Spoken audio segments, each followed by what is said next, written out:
Hi, YouTube. My name is Watson Williams, and today I would like to talk about my idea, which I call the prior mind dilemma.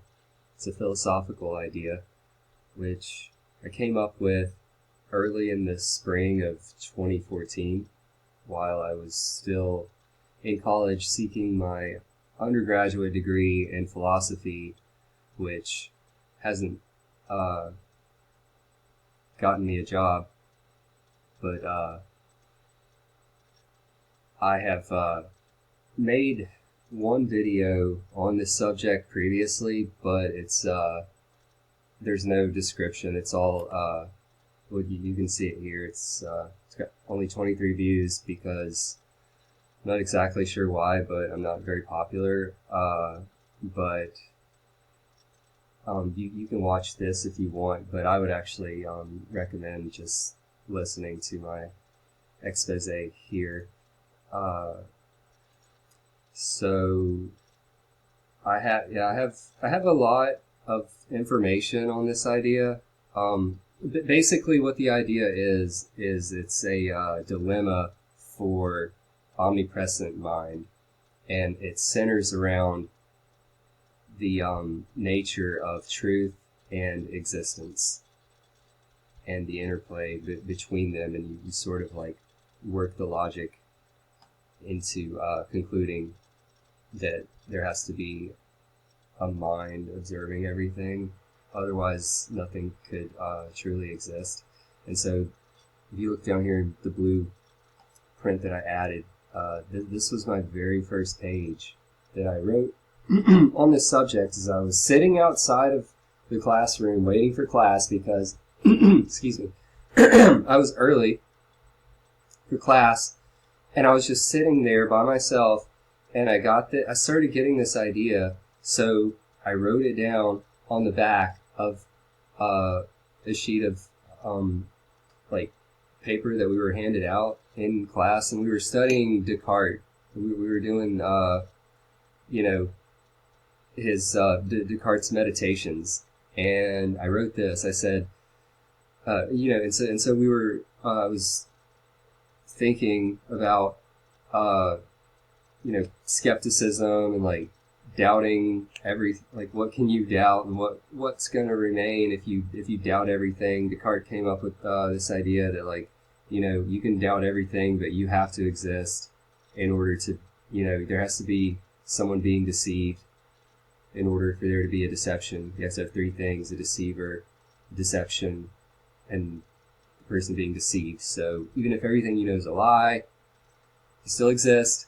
That was the Descartes thing that they sort of drilled into our heads. But here's what I was thinking about. I said, if we assume that truth is wholly an object of the mind, then even though the universe existed prior to the evolution of human beings, it wasn't true that the universe existed until the evolution of minds. See how that works? Like, if truth is restricted to the mind, and we'll get to this in a little bit, but it's basically, there's been this long march, this war against truth, because if you look at the ancient Greeks, they had the forms, and there was like an eternal form of a perfect human being or whatever, and like truth was an abstract object, and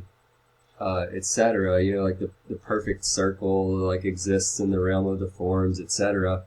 But ever since then, it's been people collaborating, working together, driving a stake through the heart of truth, and just the most recent manifestation of it is the deflationary theory of truth, or as it's collectively known. And I literally just stumbled upon deflationary theory. They didn't teach us about it in college. We talked about correspondence theory, which I'm basically an adherent or proponent of correspondence theory of truth.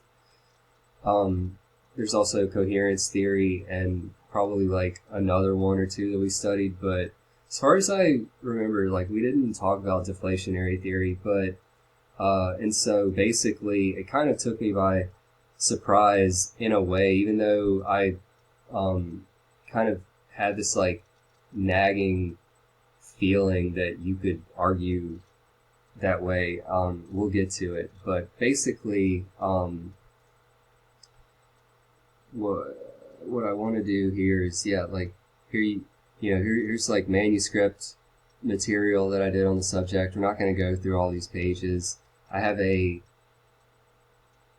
typed manuscript on the prior mind dilemma that's over 17,000 words long, and so yeah, I could talk about this subject for a long time, but the program that I'm using right now to make videos, I only get 15 minutes, or I have to make another video, so if I seem rushed, it's because I only have 15 minutes in this video, and also because, you should basically be able to get your message out in a reasonable amount of time anyway, because I understand people get bored, and so yeah, let's see if we can get cracking on this. So yeah, there's the you should all watch this video, and it's entertaining.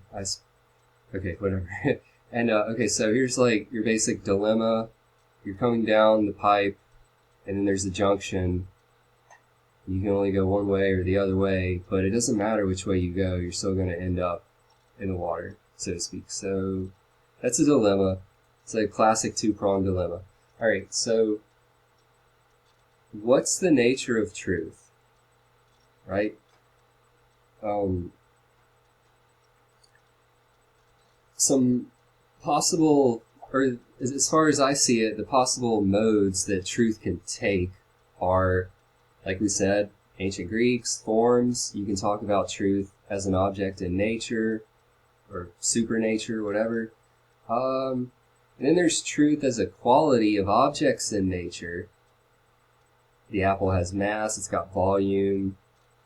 If it's spinning, it's going to have whatever, like moment of inertia, etc. All these physical characteristics you could attempt to attach,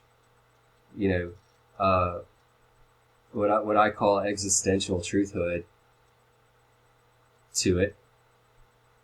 But then there's truth as restricted to the mind, like we were talking about at the very beginning in early 2014, where I was like, if truth is only of the mind, then nothing truly exists until it's perceived, and therefore somebody else would have to be observing everything, otherwise nothing could truly exist.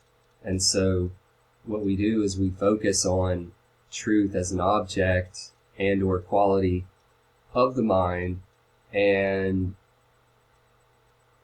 we focus our attention here, and then for the time being ignore the fact that minds are themselves in nature.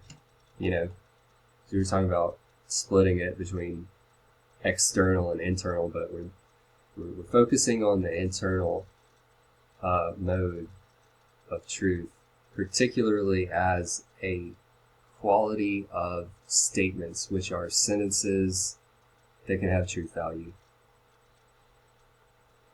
It's either true or false.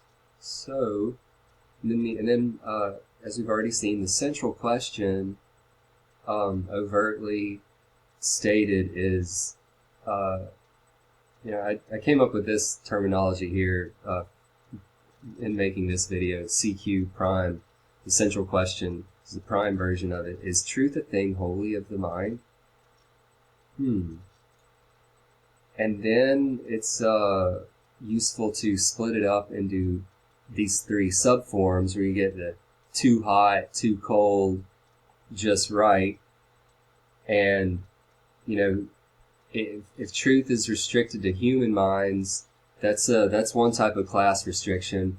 And then I didn't make slides for this one, so I'm going to go ahead and explain it now because it's the shortest one to explain away. Like, if truth is restricted to a particular mind, then, implied with the implication being that that mind is like the mind of God or whatever. And if that were the case, then no flawed minds, human minds that is, would be able to even grasp truth. And so that can't be the case as long as we accept that truth can reside in the human mind. But the main problem is to follow out all the little branches, all the logical branches, and ideally we would want to cancel every possibility out that comes off of the Porphyrian tree from the whatever you call it, the affirmation of this question: if truth is restricted to human minds, what sort of problems are we going to run into if we take that position? And so we affirm truth is restricted to human minds, and then we turn our attention to existential statements of the form X exists. And again, we're basically looking at trying to examine existential truthhood of objects, particularly objects that aren't being observed. So it's basically just a hypothetical. I mean, obviously you can't really know about anything that you can't observe. So, and I admit, like, I don't have this thing fully closed. I have one leg closed, and then the other one, in which I feel like why it can't really be closed. It obviously, like, realizing it just now, it has to do with the fact that you can't observe. You can't really, like, concretely talk about things that you can't observe, but and then on the other hand, there's like the attack on truth itself, as we'll talk a little bit more about with deflationary, the deflationary movement, which apparently started in the 90s, but again, we didn't talk about it in college, but and so this video is going to be somewhat incomplete, and I tried my best to squash this leg out, but I wasn't successful. Just being honest there, but we note then that the truth of the existence of a given referent X is not merely observational, but cognitive. What that means is you're not just observing that an object exists. In order to have this X exists statement to analyze, that's cognitive. It's a thinking process, and so even more so implying the presence of a mind. And yeah, I'm gonna have to make a part 2 to this video, but that's okay. I hope you stick around for it. Let me just wrap this up here. We then pose the question, can anything exist without truly existing? And if you say no, that nothing, that anything that exists necessarily, biconditional, if it exists, that implies that it truly exists. And obviously, if something truly exists, that implies that it exists. And if this holds, then, as we pretty much already explained, then human minds would have to have cognized the truth of existence of the universe prior to the existence of human minds. So, because, yeah, right up at the top, you said truth is restricted to human minds. So, that's concrete. That's I claim that's deductive. If everything holds, then that would be a contradiction, and you would have to allow that, like if this was true, then you would have to reject that and go with the Goldilocks middle way.